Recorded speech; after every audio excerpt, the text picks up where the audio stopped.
పొద్దున్నే lunch box కట్టడానికి మన ఆడవాళ్ళం అందరం కూడా చాలా హడావుడి పడిపోతూ ఉంటాము. అయితే లంచ్‌కి, బ్రేక్‌ఫాస్ట్‌కి ఒకే రెసిపీని తయారు చేస్తే భలే ఉంటుంది కదా! అలాంటిదేనండి ఈ మొక్కజొన్న పరాటా. దీన్నైతే చిన్నల నుంచి పెద్దల వరకు అందరూ కూడా చాలా ఇష్టంగా తింటారు. ఎందుకంటే అంత టేస్టీగా ఉంటుంది ఈ పరాటా. ఈ పరాటాని లేట్ చేయకుండా ఎలా ప్రిపేర్ చేయాలో చూసేసేద్దాం రండి. దీనికోసం అయితే కుక్కర్లో స్వీట్ కార్న్ లేదా నార్మల్ కార్న్ అయినా చక్కగా గింజలు ఒలిచి కుక్కర్లో వేసి మునిగే వరకు నీళ్లు వేసి ఒక టేబుల్ స్పూన్ సాల్ట్ వేసి 3 విజిల్స్ రానిచ్చారంటే చక్కగా మొక్కజొన్న గింజలు అనేవి ఉడికిపోతాయి. నేనైతే ఇక్కడ స్వీట్ కార్నే తీసుకున్నానండి.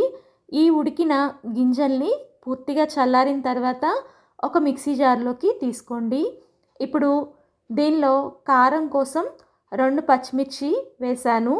మీరు కారం ఎక్కువ తినదలుచుకుంటే ఎక్కువైనా వేసుకోవచ్చు. అలాగే దీన్ని బరకగా మిక్సీ పట్టుకోండి. మరి ఫైన్గా మిక్సీ పట్టుకున్నారంటే అంత బాగుండదు స్టఫ్, గుర్తుంచుకోండి.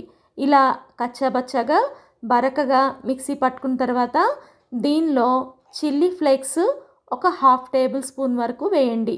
ఒకవేళ మీ దగ్గర చిల్లీ ఫ్లేక్స్ లేకపోతే ఎండు కారమైనా వేసుకోవచ్చు. రోజ్మెరీ ఒక 1/4 టేబుల్ స్పూన్ వరకు వేయండి. ఒకవేళ ఇది మీ దగ్గర లేకపోతే స్కిప్ చేసేయచ్చు.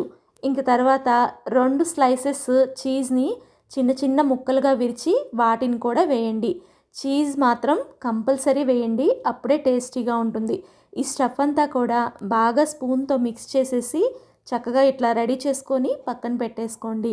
ఇప్పుడు నార్మల్ చపాతీ పిండిని ఒక చిన్న ముద్ద తీసుకొని దానిపైన పొడి పిండి చల్లి చక్కగా చపాతీలాగా రుద్దేసుకోండి.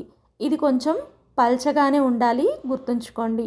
తర్వాత దీనిలో ఇందాక రెడీ చేసుకున్న స్వీట్ కార్న్ స్టఫ్ని పెట్టేసేసి చక్కగా 4 పచ్చాలుగా ఈ స్టఫ్ని సర్దిన తర్వాత చుట్టూతా ఉన్న చపాతీ లేయర్ని వీడియోలో చూపించిన విధంగా చక్కగా 4 వైపులా కూడా ఫోల్డ్ చేసుకోండి. స్టఫ్ అనేది ఎక్కడా బయటపడకుండా పిండిని చల్లేసేసి లైట్గా చపాతీ కర్రతో స్క్వేర్గానే అటు ఇటు ఒక 4-5 సార్లు రోల్ చేసుకుంటే మనకి చపాతీ రెడీ అవుతుంది. ఇప్పుడు పాన్ని హీట్ పెట్టుకున్న తర్వాత ఒక స్పూన్ నెయ్యి వేసి రెడీ అయిన ఈ చపాతీని వేసేసి మంటని మీడియం ఫ్లేమ్లో పెట్టి ఒకవైపు 4-5 నిమిషాలు ఫ్రై చేసుకున్న తర్వాత ఇంకో వైపును తిప్పి మళ్ళీ ఇంకొక 4-5 నిమిషాలు ఫ్రై చేసుకోండి. అలా రెడీ చేసుకున్న దాన్ని ఒక ప్లేట్లోకి తీసుకోండి. ఇప్పుడు ఇంకొక చపాతీని ఎలా తయారు చేయాలో చూపిస్తున్నాను. మళ్ళీ చపాతీ మీద స్టఫ్ని అరేంజ్ చేసేసి 4 వైపులా కూడా ఎక్కడ స్టఫ్ బయటికి రాకుండా చక్కగా ఫోల్డ్ చేసేసేయండి. ఫోల్డ్ చేసిన తర్వాత ఒకసారి ప్రెస్ చేసినట్టయితే మీకు స్టఫ్ అనేది అస్సలు బయటికి రాదండి. చూడండి, అట్లా వీడియోలో చూపించిన విధంగా ఒకసారి ప్రెస్ చేసి మళ్ళీ పొడిపిండి చల్లి లైట్గా మీరు చపాతీ కర్రతో రుద్దుకోవాలి. మరీ హెవీగా రుద్దుకున్నారంటే స్టఫ్ అనేది బయటకు వచ్చేస్తుంది.